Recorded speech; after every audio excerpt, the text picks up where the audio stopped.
There are a lot of huge developments coming to Kansas City this year and over the next 5 years, but there's one very specific development that has sent shockwaves throughout the entire Kansas City metro area.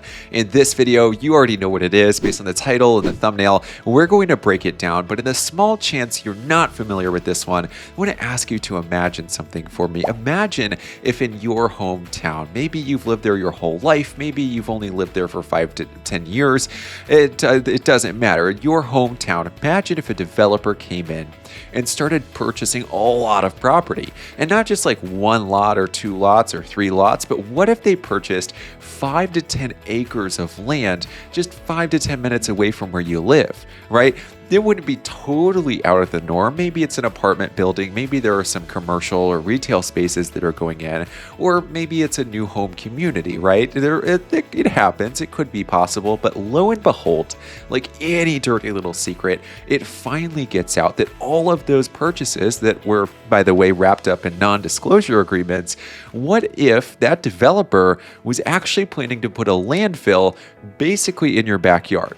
Blocks away from where your kids go to school, 5 to 10 minutes away from where you live, a nasty, stinky landfill that could not only impact the health and safety of your entire family, but could impact the property values in the entire community of nearly 40,000 people in surrounding areas. In this video, we're going to break down exactly what's happening with that landfill, the timeline of events, and where we stand right now, as well as the impact that it probably will have on the entire city should it go through.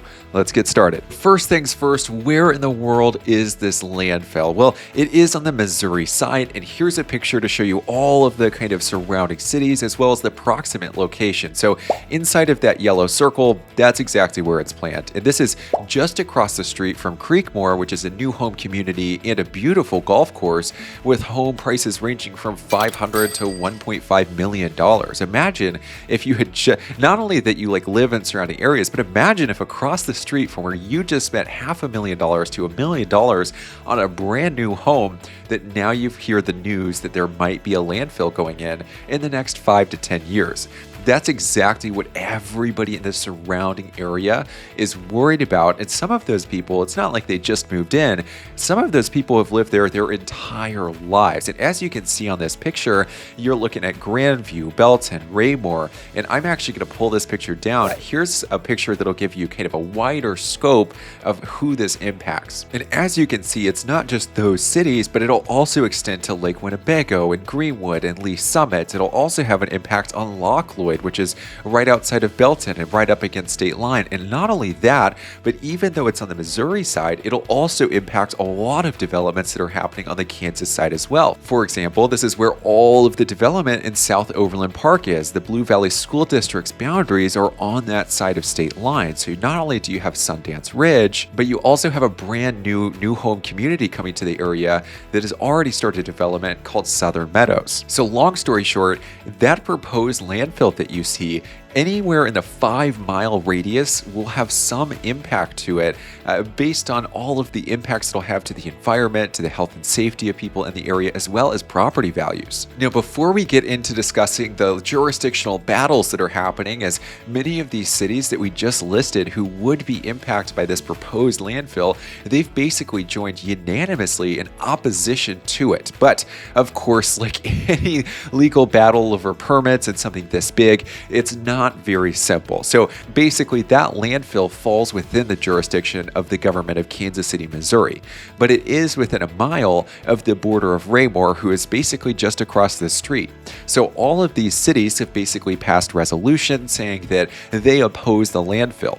The problem is that passing a resolution, even though it sounds like it carries some weight, is basically just like a statement that the city has made. There is no teeth in any of these resolutions. It's not something that can be enforced. And even though the city of Raymore has passed legislation that says that they get to veto, they have a say as to any development like a landfill that would happen within a mile of their border, it's very questionable whether this will carry any weight, because the ball kind of really does fall in the court of Kansas City, Missouri. Now, you might be wondering, well, this isn't technically going to happen. There's still a lot of obstacles in the way that will prevent this from actually going through. The problem is that even the prospect of this development, this landfill happening, is having detrimental impacts on property owners and people in the area. So I've compiled a list. I've gone through basically every single news report that's been made from every local news station on this issue, and I basically compiled a list of what we've seen so far in terms of impact. So we mentioned that Creekmore subdivision around the golf course, the new home communities. Well, not only have several builders turned down the offer to build in that community because of the prospect of this landfill being there, but there are several home sales that have been poisoned from just the talks alone, just the word getting out that this is in the works. And not only that, it's getting so serious to the point where real estate agents and real estate professionals in the area, because of liability issues, are being forced to disclose on any transaction in a 5-mile radius that, hey, if you buy this land, you're doing it knowing that the landfill is going to go in. If you buy this home and choose to purchase it or choose to sell this home,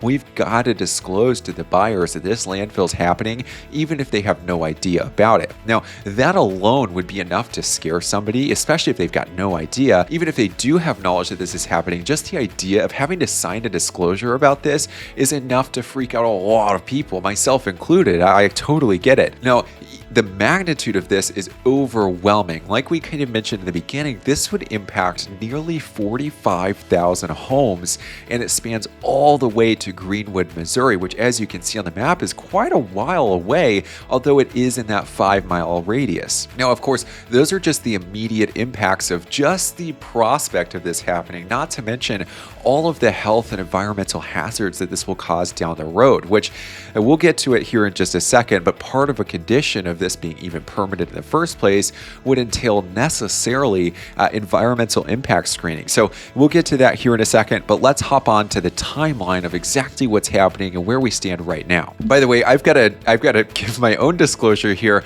I have gone through this. I've double checked to make sure I'm getting everything as accurately as possible. But look, there's a lot of stuff that we just don't have information on right now. So the gaps in the story, if I get something wrong, let me know in the comments down below so I can correct it and or just like edit it out of this video so I'm not spreading misinformation. On your screen, you're seeing a timeline. This is from Fox 4. You can see this all kind of started in August of 2020, where residents start complaining about a bunch of noise outside of the city of Raymore. So Raymore contacts the government of Kansas City, Missouri, and asks about what's happening. At this time, they find out that it's a landfill. So we scroll down, and Kansas City, Missouri says it's received no knowledge. And kind of as you'll see as we go down this timeline, Kansas City, Missouri is basically trying to be Switzerland here. They're trying to stay out of the situation altogether. They're not taking a position, and it's making me a little upset just hearing about all of this. So we'll get there in a second. Fast forward from August to October. There's a public records request. Basically, Kansas City does not respond to it. Again, they're trying to totally stay out of it, arm's length. And then Raymore actually announces a press release letting its citizens and its residents know that this is in the talks and could potentially happen. Kansas City, Missouri then comes back and says, nope, we've got no idea that this is going to happen. So we fast forward to November. Raymore hosts a stockholder meeting regarding the landfill. In December, they request that Kansas City, Missouri passes a resolution opposing the landfill. Kansas City, of course, rejects that, again, trying to stay arm's length, not take a position, not even speak to their awareness that this is even happening, so denying that they know anything about this. So Raymore then passes their own resolution in opposition. Again, that resolution carries no teeth. It's basically a public statement, which is good. It's kind of uniting all the cities in opposition, as you'll see here in just a second. So then we fast forward to January. This was a really big meeting in which the company behind this, who does own a waste transfer station in Kansas City, where they finally kind of plead their case, and we'll get into that shortly. So that happens in Jefferson City. Raymore sends their own representatives out there. The city of Lee Summit passes a resolution. The Missouri House eventually passes legislation that requires a 1-mile buffer around this landfill, between the landfill and any residential areas, which again is not enough to prevent like the hazardous impacts, the sounds, the smells even, but that is something beneficial. So Grandview then passes resolution. Lee Summit School Board passes a resolution in February. Belton passes it. The Raymore City Council then then says, you know what, we're not getting any cooperation from the government of Kansas City, Missouri, so we're going to invoke a right that we get to oppose any landfill within a half mile of our city limits, which, keep in mind, it's just at the border. Then Jackson County, the entire county passes a resolution opposing it. Realtors start requiring that disclosure that we just talked about. And then the government of Kansas City, Missouri finally takes some stance. They finally acknowledge that this is even in the talks of happening. And they pass a resolution that says, yeah, we oppose it unless there's an environmental impact study done. Still, they're not totally opposing this. They're just saying, hey, look, we just want to cover our bases and cover our back ends in case there are any liability issues that could fall back on us. Now, before we get into like, what's the need? Do we even need this landfill? Why are they deciding to do this now? I want to point out a quote from Raymore's mayor, who absolutely hit the nail on the head and said they've run a covert cloak and dagger like operation. Here's exactly why the developer is doing this. So KC Recycling and Waste Solutions owns the trash transfer station, in Kansas City. So their basic idea is like, look, this is going to take about 10 to 20 years even just to get it permitted. So basically they're saying we've got to start the process now and get the ball rolling. But of course, the question becomes like, do we even need another landfill? Like, why do we need this? Because this is the first time I'm hearing about the need for this. I'm sure this is the first time you're hearing about the need for this. I know Kansas City has a trash problem,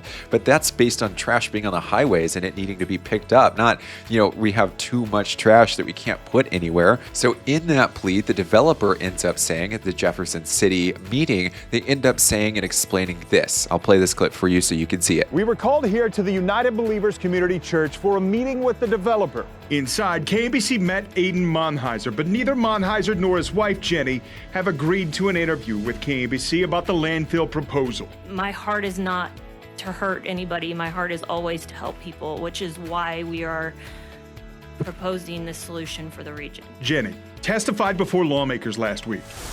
She owns the Mark II waste transfer station off 40 Highway, telling lawmakers how Kansas City needs a new landfill.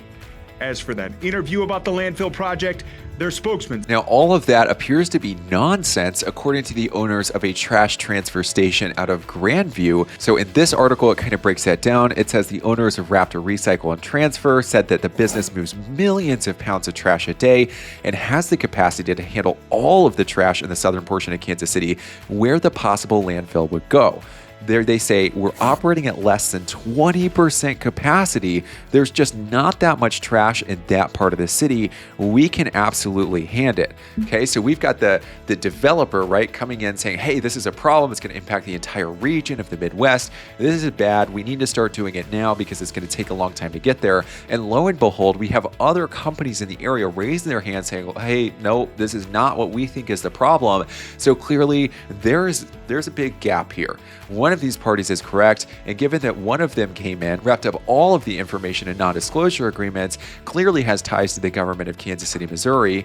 Just an observation on my part, but for the government of Kansas City, Missouri to kind of stay arm's length, not even take a serious position, and then condition their opposition on an impact study, it's a little questionable. So based on where we're at right now, all of the surrounding cities have come together in opposition of this happening. It seems like there is a lot of legal battles that have to happen and have to be won by this developer in order to get this landfill to go through. And not just that, but if they lose any of these battles, it is most likely over. There's a lot of opposition. They have to demonstrate the need for this landfill. They also have to generate some type of plea in order to get that permit in the first place.